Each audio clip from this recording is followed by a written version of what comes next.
როდესაც ადამიანები წყვეტენ საუბარს, ცუდი რაღაცები იწყება. ეს სიტყვები მე არ მეკუთვნის, ეს სიტყვები ეკუთვნის ჩარლი კირკს და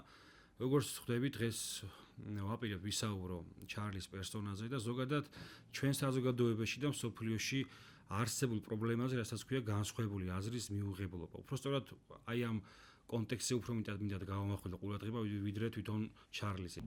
მაშასე ეს არის პოლიტიკის ეკო და დღეს ჩვენ ყურადღებას გავამახვილებთ საზოგადოებაში გაბატონებულ დომინანტურ აზრზე, რომელიც ვერ იტანს განსხვავებული მოსაზრებებს და პირიქით ცდილობს რაღაცნაირად ფაშისტური მიდგომებით მოახდინოს განსხვავებული აზრის ჩახშობა და ბულინგი საზოგადოებაზე. ამ კვირაში მსოფლიო შეძრა ჩარლი კირკის მკვლელობა, როგორც აღმოჩნდა ჯერჯერობით მოტივი თუ რატომ განხორციელდა ეს მკვლელობა დადგენილი და გარკვეული არ არის. ამ მომენტისთვის, როდესაც ეს ვიდეო იწერება, ჩარლის ეგრეთ წოდებული მკვლელი უკვე აყვანილია, თუმცა რა დგას მისი ამბიციების უკან გაურკვეველია და ჩვენ შეგვიძლია კონსპირაციებშიც კი შევიდეთ, თუ რა იყო ამ საზარელი მკვლელობის მიზეზი, თუმცა ეს ალბათ მოგვიანებით სხვა გადაცემაში ჯობია გავშალოთ, ვინაიდან ფაქტები უფრო მეტად ხელმისაწვდომი იქნება და უფრო რაღაცნაირად ფართოსურად დავინახავთ. თუ ვის აწყობდა ზოგადად ეს მკვლელობა, ესეც რაღაცა კონსპირაციული თეორიაა. თუმცა მთავარი ამ შემთხვევაში აი ამ გადაცემის ფორმატში და მინდა განვიხილო არა თვითონ ჩარლის პერსონა თუ რას წარმოადგენდა ის ან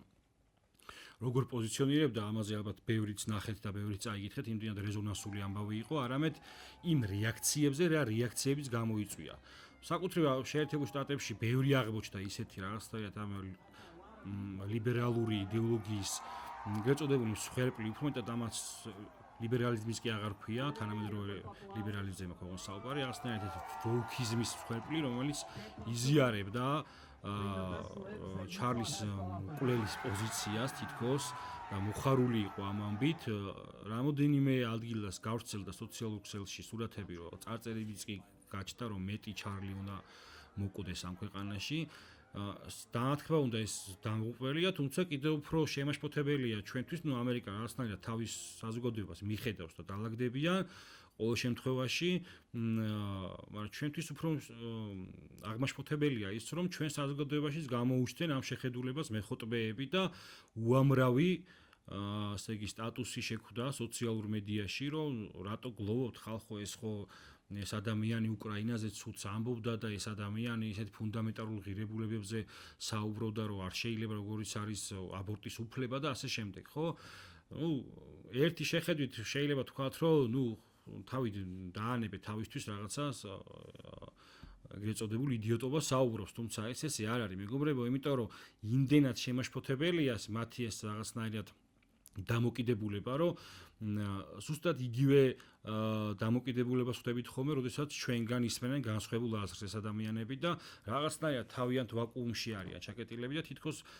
სიმართლეზე აქვთ მონოპოლია დაწესებული, რომ მხოლოდ მათი აზრია, მათი შეხედულება და მათი ნარატივია ჭეშმარიტი და არ შეიძლება ვიღაცამ შეიტანოს კითხვის ნიშანი მათ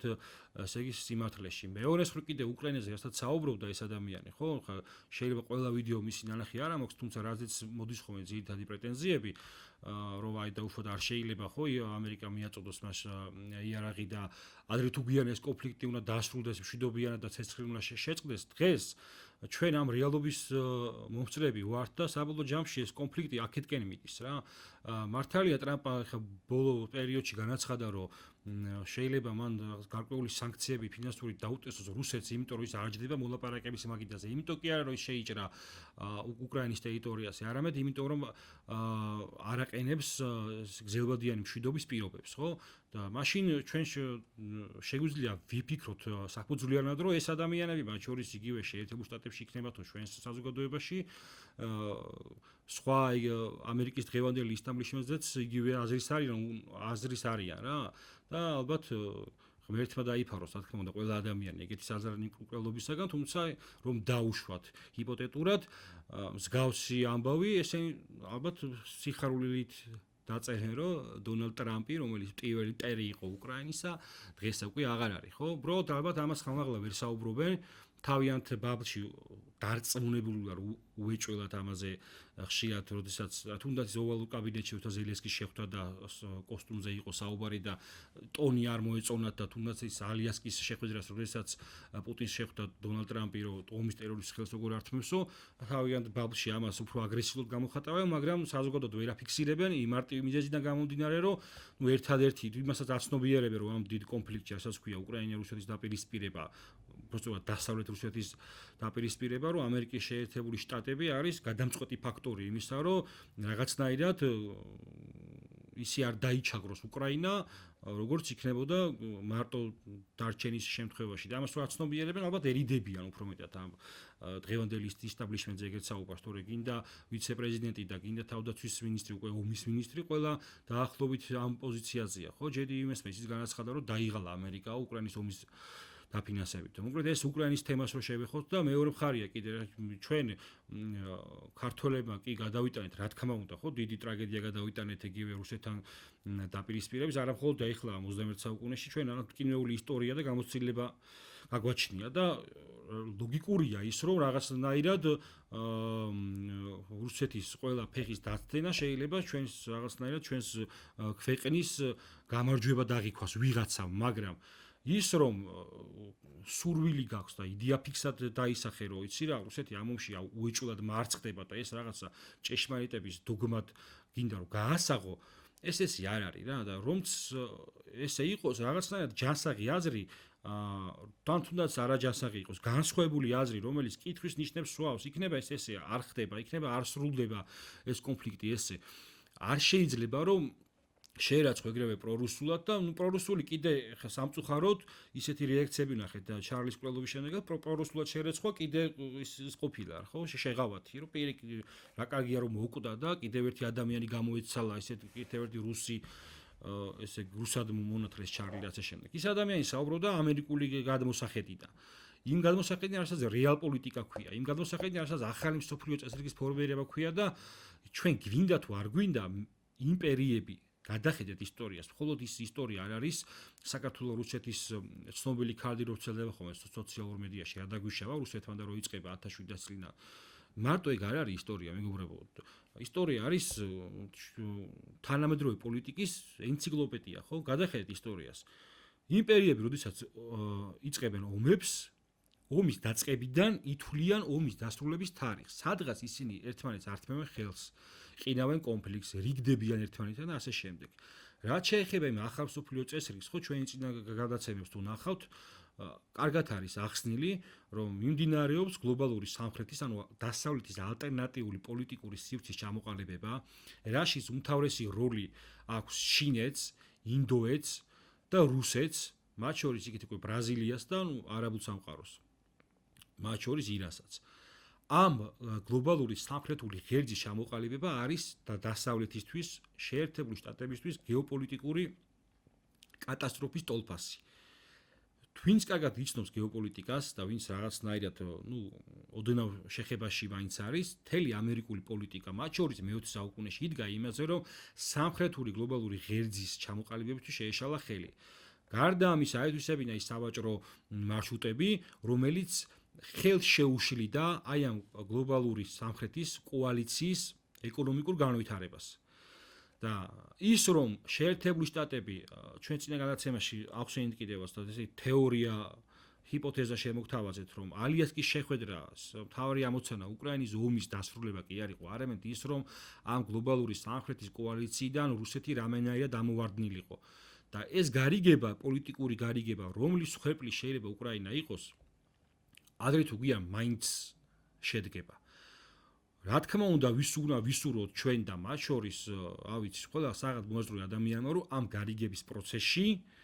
უკრაინელი ერის ბედი ისე უნდა გადაწყდეს, რომ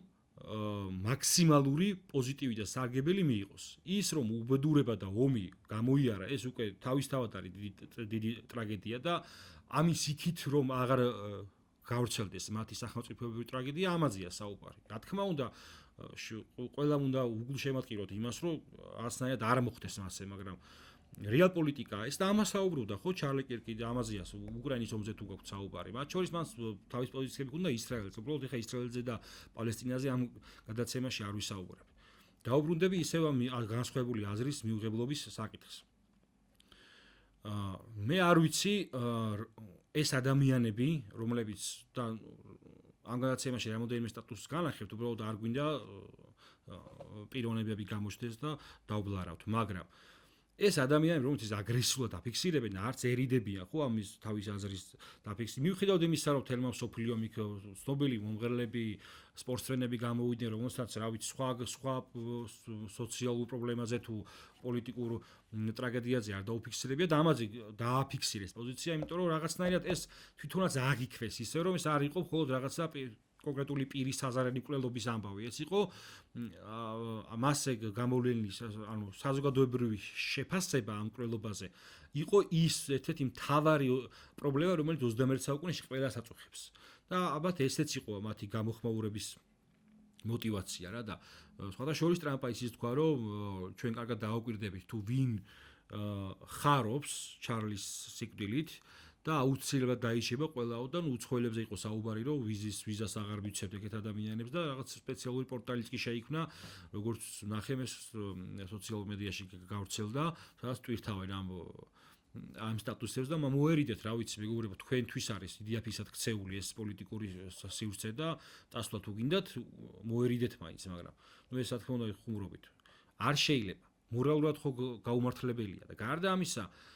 აი ნებისმიერ თემაზე როცა რაღაცას საუბრობთ ხოლმე ხო ხალხს უკვე სტატუსის დაწერაერიდება თავისი აზრის გამოთქმა აღარ უნდათ იმიტომ რომ როგორც კი რაღაცას იტყვიან დააცხრებით მაშინათვე და მიდის ისა რა ქვია ბულინგი მასიური ხო მერაბა დაწერა თელმა UFS-ის მოჩხუბრება დაწერეს სამძიმარი მერაბა დაწერა და ერთ-ერთი ქართველი რომელიც რავი თავს თulis რომ უფრო მეტად ჭეშმარიტად ქართველია და უფრო მეტი სარგებელი მოუტანა თავის საზოგადოებას ვიდრე მერაბ დვალიშვილმა რომელმაც თელსოფლიოს გააცნო საქართველოს და რავი ტრამპს რო ესაუბრებოდა კი შევარდნენ ჟურნალისტები და ჩვენ ქვეყნის ევროპულ მომავალზე ესაუბრებო კითხეს და ეხლა რომ დაწერა სამძიმარი მასთან ხო მიუსამძიმრა ბიჭო ანუ ეს მეზობელი შეიძლება არ ელაპარაკებოდე მაგრამ ვიღაც რო გარდაიცვლება მე თუ მეზობელი ხარ რომ მიხვიდე და მიუსამძიმრო ეს ხო ქართული ფენომენი არ არის ადამიანის ეს ხო სოფლიოსთვის რაღაც მორალური ეთიკური სტანდარტია მიუსამძიმრა ადამიანს და ეს ადამიანი გადმოხდა და დაიწყო მერაბ დვალიშვილის ლანძღვა ნუ სადამდე მიდივართ ხო ხედავ თქვენს და ყველაზე ცუდი რა არის იცი რომ როცა ესეთი ადამიანები ესეთ რაღაც აფიქსირებენ დანარჩენი საზოგადოება რაღაცნაირად ხო ნუ აი შეეშალა მაგრამ ამ ადამიანების დაძახილზე მე რომ იქნება ხოლმე კოალიციური ბურთი და რომ იყვებით ზოგჯერ აქციაზე ზოგჯერ რაღაცას ნებისმიერ სოციალურ აქტივობაზე მე დანარჩენი ადამიანებისთვის საუბრობ ამას რომ არ შეიძლება ამ ადამიანების გვერდზე რაღაცნაირად ჩვენ ვისაუბროთ ქვეყნის ჯანსაღ მომავალზე დაუშვებელია იმიტომ რომ უბრალოდ ტიპს არ გააჩნია ემპათია არ გააჩნია ხო ისეთი საზარელი კადრია ბევრმა ვიცნახა შეიძლება კაი ხანი არ ამოუვიეს თვალებიდან ხო ისეთი საშინელი კადრია და ნუ აი არაფერია მთავარია რომ ეგ მაგანო ზელენსკიზე რაღაცა თქვა და კიდევ ერთი ცუდი ადამიანი გამოვაკლდაო სოფლიოს სადაც ზელენსკის აღმერთებენ ხო თან ეს ხალხი ვინც ამას წერდა უმრავლესობა არიან ჩართული ამ პოლიტიკურ აქტივობაში და თავს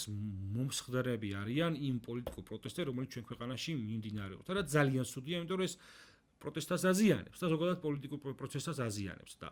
ამ ხალხს მინდა ვკითხო ხო აი ეს ეროვნულ ინტერესებზე რო საუბრობთ რა როგორ შეიძლება ეროვნული ინტერესი ჩამოყალიბდეს ისეთ ადამიანებთან რომელიც სიტყვით ხო ამ შემთხვევაში ჯერ ძალა არ აქვს სიტყვით მზად არიან ნებისმიერი ტიპი გასწირონ სასიკვდილოდ ვინც თავიანთ აზრს არ იზიარებს თუ ეს არის ქართული ეროვნული ინტერესი მაშინ დავიხახატოთ ფაშისტური ნიშნები და თქვათ რომ ჩვენ ვართ ფაშისტური ორგანიზაცია ხვდებით ხო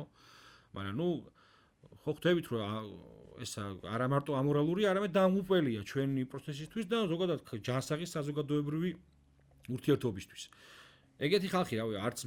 მეგობრობაში შეხვდა მე სოციალურ ეგეთი ადამიანები წერენ ხშირად ეგეთი ვიდეოებს ხოლმე რომ აი ეს ადამიანი ქოცი ყოფილა ჩემი ოჯახის წევრზეა საუბარიო და მე ყველას დავშორდი ვინც ქოცი იყო და უხარია ბიჭო მამა შენზე და შენ შვილზე და დედმამიშვილზე უკეთესი თუ ვიღაცა სხვა იპოვე ხო თუნდაც მიუღებელი პოლიტიკური შეხედულების იყოს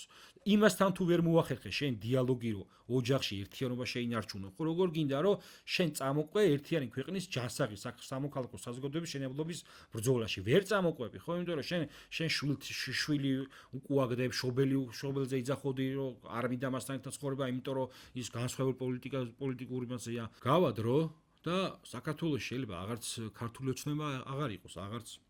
ნაციონალური მოძრაობა აღარ იყოს არც ერთი პოლიტიკური პარტია მე ზოგადად არც მინდა რომ შიდა პოლიტიკაზე ბევრი ვიდეო ჩავწერე იმიტომ რომ ჩემი პლატფორმის მიზანი უფრო გეოპოლიტიკური პროცესების ახსნა და ამის ფონზე ეროვნული პოლიტიკური იდენტობაზე საუბარი უბრალოდ ამ შემთხვევაში განსხვავებული აზრის მიუღებლობაზე მინდა გავამახვილო ყურადღება გავადრო და პოლიტიკური პარტიები შეიძლება აღარ იყვნენ მაგრამ ეს ღვარძლი რაც დათესილია სამოქალაქო საზოგადოებაში რომ იცი რა მხოლოდ ჩემი აზრია მთავარი და შენ პრორუსიც ხარ მონაც ხარ ან პირიქით თუ გინდა ხო პირიქით რაღაცა რა ვიცი მე 1000 ბუდურებას რო ვეძახით ერთმანეთს ხო ეს ღვაძლი დარჩება და ეს იარა რომელიც საბოლოოში იარად იქნება ხელ შეუშლის იმ თავარ მიზანზე სვლას რაზეც თქვენ საუბრობთ და მათ შორის დანარჩენი სხვა პოლიტიკური ჯგუფები თუ საზოგადოების წევრები მე თუ მინდა რომ ავაშენო ჯანსაღი სამოქალაქო საზოგადოება ეროვნულ ფასეულობაზე დაფუძნებული სახელმწიფო რომელიც არა მარტო გადარჩება ამ რთულ გეოპოლიტიკურ პროცესებში არამედ იქნება ღირსეული იქნება წარმატებული იქნება ეკონომიკურად მდგრადი იქნება სოციალურად სტაბილური ხო მე თუ აი ეს მიზანი მაქვს ჩემთვის ჩემი უპირველესი ესე იგი სამიზნე უნდა იყოს ხალხი და საზოგადოება ჩვენ თუ ერთმანეთს არ ვესაუბრეთ მეგობრებო ჩვენ თუ ერთმანეთში არ დავიტოვეთ სასაუბრო ხიდები ჩვენგან თქვენ წარმოგიდგენიათ ქვეყანა რომელიც საზოგადოება ესე არის პოლარიზებული და დაყოფილი წარმატებული იყოს შეუძლებელია ამის გაკეთება ამიტომ დაფიქრდით გვერდზე გადადეთ თქვენი რაღაცა შიდა ეგოს ამბიციური მომენტები გვერდზე გაწიეთ და თუ ქვეყნის მომავალია და ჯანსაღი სამოქალაქო საზოგადოების ფორმირებაა ჩვენი მიზანი და თუ ჩვენი სურვილია რომ უკეთეს მომავალში გავიღვიძო და ქვეყანაში რაღაცნაირად სითბო იყოს და დოვლათი იყოს ერთმანეთზე ვესაუბროთ ერთმანეთს ლოგიკურად დაუსვათ კითხვები თუნდაც ისეთი აზრებზე როგორც შეიძლება მიუღებელი იყოს გინდა ეს ვიღაცისთვის შეიძლება იყოს ისრაელ-პალესტინის კონფლიქტი უკრაინა შიდა პოლიტიკური ვითარება შიდა სოციალური პოლიტიკა თუ ასე შემდეგ ამ ჩვენს გადაცემებზე ხშირია ხოლმე წერენ ადამიანები შეურაცხყოფელ სიტყვებს და იმათაც მინდა მიუმართო რომ ჩაგეკითხებით ხოლმე რომ აი რატო ახდენ შენი პოზიციის პოზიციონირებას ესე არაკორექტულად მე რატო შლით ხოლმე კომენტარებს ხო რო შლით ეგ კარგია ეგ ნიშნავს რომ აღიარებ თქვენს შეცდომას არ შეიძლება მეგობრებო მე თუ განსხვავებული აზრი მაქვს და შენ თუ განსხვავებული აზრი გაქვს მოდი რაღაცა კონსტრუქციულად ვიმსჯელო და იქნება ვაღიარო რომ მე ვწდები ან მე დაგინტკიცო რაღაც მომენტში რომ ჩემი აზრი საინტერესოა ან პირიქით მოკლედ ჩარლიზე და ამ განსხვავებული აზრის მიუღებლობაზე ეს მინდოდა მე მესაუბრა